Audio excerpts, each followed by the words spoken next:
The news spreads quietly through diplomatic circles, whispered in hushed tones behind closed doors, and exchanged in knowing glances across polished embassy tables. There is no official announcement, no press release, just a growing sense of unease that something significant is happening beneath the surface. Venezuelan diplomats are discreetly relocating their families, not to the US or Europe as one might expect, but to Manila, Philippines, a destination that raises eyebrows and questions among those who notice the pattern. This silent exodus is more than just a personal decision. It is a powerful, unspoken critique of their homeland's turmoil, a quiet protest against the conditions that have made daily life unbearable for so many. These are not ordinary citizens fleeing in desperation. These are the families of the very people tasked with representing and defending the Venezuelan government abroad. Their departure speaks volumes about the reality on the ground. While diplomats stand before cameras and praise their regime, their true concerns are revealed in private moments. Phone calls filled with worry, lingering hugs at airport gates, and anxious glances as their loved ones board planes to safety. They know all too well the harsh realities of Venezuela. Empty supermarket shelves that offer little hope, hospitals where medicine is scarce and care is uncertain, and streets where violence and fear have become part of daily life. Sending their families away is their only solace, a bittersweet act of love and protection that comes at the cost of separation and longing. Manila, distant and unfamiliar, offers a haven from the political chaos, a place where the constant anxiety of Caracas can be replaced, at least temporarily, by a sense of safety and possibility. Here, in the heart of the Philippines, these families find a chance for normalcy, a breath of fresh air, and the simple joys of everyday life that have become so rare back home. The story surfaces through small, almost invisible signs: an uptick in visa applications, new Spanish-speaking faces in local schools, and unfamiliar accents in playgrounds and classrooms. Each flight to Manila is a quiet admission of failure by those who once believed in the promise of their nation, a reluctant acknowledgement that hope for change at home has faded for now. It's a testament to the instinct to protect loved ones, even when duty demands loyalty to a government that can no longer guarantee their safety or future. The choice of Manila is surprising but strategic, a city far from the spotlight, where anonymity is possible, and the reach of Venezuelan politics feels distant. The Philippines offers not just safety, but a chance to blend in, to start anew, and to build a life far from the turmoil of the Americas. For these families, Manila represents hope, a fragile but real opportunity to rebuild, to reunite, and to dream of a future unburdened by fear. They are pioneers of a hidden diaspora, forging new connections and communities in an unexpected corner of the globe, quietly supporting one another as they navigate unfamiliar territory. This movement is a silent scream against the crisis back home, a poignant reminder that even those closest to power are not immune to the consequences of a nation in turmoil. When diplomats send their families abroad, it signals a crumbling official narrative. It's a private admission that their country is unsafe for loved ones. This act is a silent scream piercing through diplomatic protocol. Diplomats live a double life, public servants and private orchestrators of escape. Families face disorientation and trauma, uprooted from homes and thrust into foreign lands. The move is an act of love and survival, not betrayal. It reveals the human cost of national crisis, showing the tangible impacts on lives. Behind political posturing, people make impossible choices to protect their children. Manila, a sprawling metropolis in Southeast Asia, becomes an unlikely sanctuary for Venezuelan families. Its distance from the Americas offers security and anonymity. The low cost of living is crucial for families with uncertain funds. Gated communities provide peace of mind, and international schools ensure education continuity. Cultural resonance with shared Spanish heritage eases the transition. The warmth of the Filipino people offers a powerful antidote to fear and isolation. Manila's complexity allows newcomers to find their space. For Venezuelan families, it's a place to heal and hope for a return home. In Southeast Asia, they find safety and a chance for a new beginning. To truly understand why diplomats make the heart-wrenching decision to send their families away, we must first grasp the depth of Venezuela's collapse, a crisis that has touched every aspect of daily life. Once a beacon of prosperity in South America, Venezuela's economy was the envy of the region. But years of government mismanagement, rampant corruption, and deep political polarization slowly eroded its foundations, leaving the country vulnerable to disaster. For decades, oil wealth fueled growth and masked underlying problems. When global oil prices plummeted, the fragile economy unraveled almost overnight, plunging millions into uncertainty and chaos. Suddenly, basic necessities vanished. Food and medicine became scarce, hyperinflation soared, and crime became a daily threat. Families waited in endless lines for bread, while their savings lost value by the hour. Hospitals, once reliable, now lacked even the most basic supplies. Doctors struggled to treat patients, and the national currency became little more than paper, unable to buy even a loaf of bread. Caracas, once vibrant, grew dangerous after dark.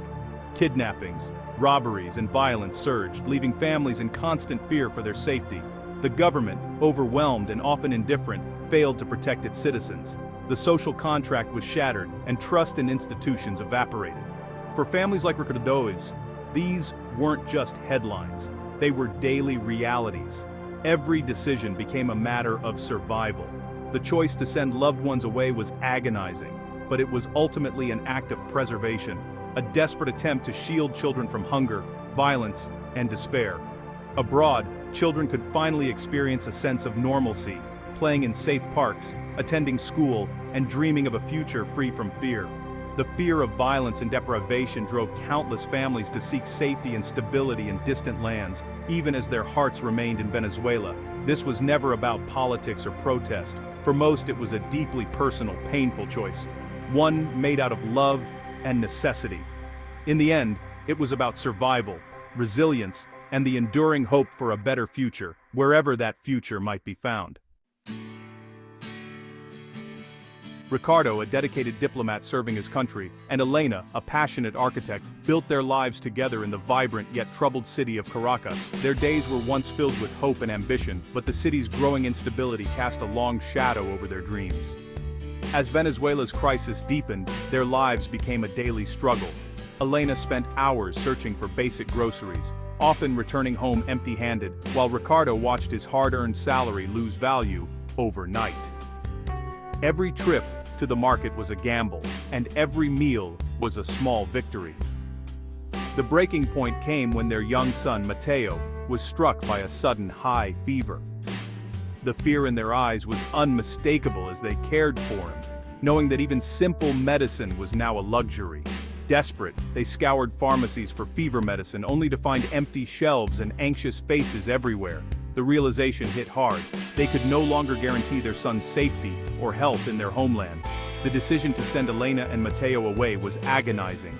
Every conversation felt like a betrayal of their roots, and the thought of separation weighed heavily on their hearts. Yet, they knew it was the only way to protect their child. After much searching, Manila emerged as a beacon of hope, a city that promised safety, affordability, and a fresh start far from the turmoil of Caracas. Quietly, they began to prepare.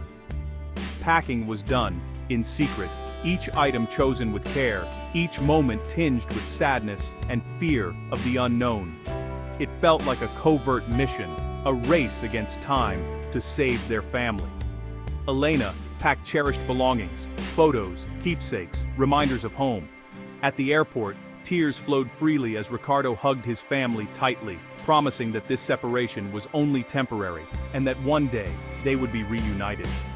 As the plane soared into the night sky, Ricardo was overwhelmed by a mix of relief and desolation. He had secured his family's safety, but at the cost of his own loneliness. He knew he had done what he must as a father, putting his child's future above all else, even if it meant enduring his own heartbreak. Yet, as a Venezuelan, Ricardo felt a deep sense of loss. Watching his family leave, he felt as though a part of his soul had been sent into exile, far from the land he loved. For Elena and Mateo, the move was a lifeline, a chance to start anew, to find safety and hope in a foreign land. Each day in Manila brought new challenges, but also the promise of a brighter future. Their choice was born out of love and necessity, a testament to the sacrifices parents make for their children's well-being. Ricardo remained behind, torn between duty and family, continuing to serve a government he no longer believed in, his heart heavy with longing. His thoughts were always with Elena and Matteo, their laughter and voices echoing across the miles, sustaining him through the loneliness. The story of Ricardo and Elena is one of sacrifice, resilience, and survival, a family's journey through hardship, separation, and hope. It stands as a powerful reminder of the extraordinary lengths parents will go to protect their children, and the enduring strength of love in the face of adversity. Elena and Matteo arrived in Manila, overwhelmed by the sensory overload. The city was a stark contrast to Caracas, filled with new challenges. Elena faced disorientation and loneliness, navigating a new culture. Matteo struggled at school, missing his friends and family. But, slowly, small acts of kindness began to change things. The warmth of the Filipino people chipped away at their isolation. Matteo found joy in playing with local children, bridging language barriers. Elena discovered a sense of belonging through these connections. Manila became a place of healing, not just a refuge. The kindness of strangers built a new foundation for their lives. The city started to feel like home, offering safety and hope. Elena's journey is one of resilience and adaptation. It's a story of finding community and belonging in an unlikely sanctuary. As more Venezuelan families arrived, a resilient community formed in Manila. Shared displacement created instant bonds, offering vital support. They met for coffee, organized playdates, and shared cultural traditions. This community became a lifeline, providing emotional and practical support. They celebrated together, keeping their culture alive for their children. Through these connections, they built new lives and a sense of purpose. In Manila, they found more than safety. They found each other. Comparing Manila to Caracas reveals stark contrasts and surprising connections. In Manila, society functions, electricity, water, and stocked stores. This reliability is a profound luxury, freeing Elena from survival stress. Personal security is another stark contrast. Fear is absent. Despite challenges, Manila offers a quality of life impossible in Caracas. Cultural resonance with shared Spanish heritage softens displacement. Differences remain, but they are manageable in a functioning society. The trade for safety and future is one they willingly make. For Elena and her family, Manila offers hope and a new beginning. It's a place where they can rebuild and dream of returning home. For every family in Manila, a diplomat like Ricardo remains, torn between duty and family. His public life is a performance of loyalty, defending a regime he no longer believes in. Privately, he worries for his family, separated by miles and uncertainty. Video calls are his only connection, missing milestones and moments. The emotional struggle is the hidden cost of the crisis for diplomats. They are trapped between duty to the state and family. Manila offers a politically neutral refuge, avoiding defection implications. This careful calculation is essential for survival and hope. It's a testament to the impossible tightrope they walk, balancing duty and love.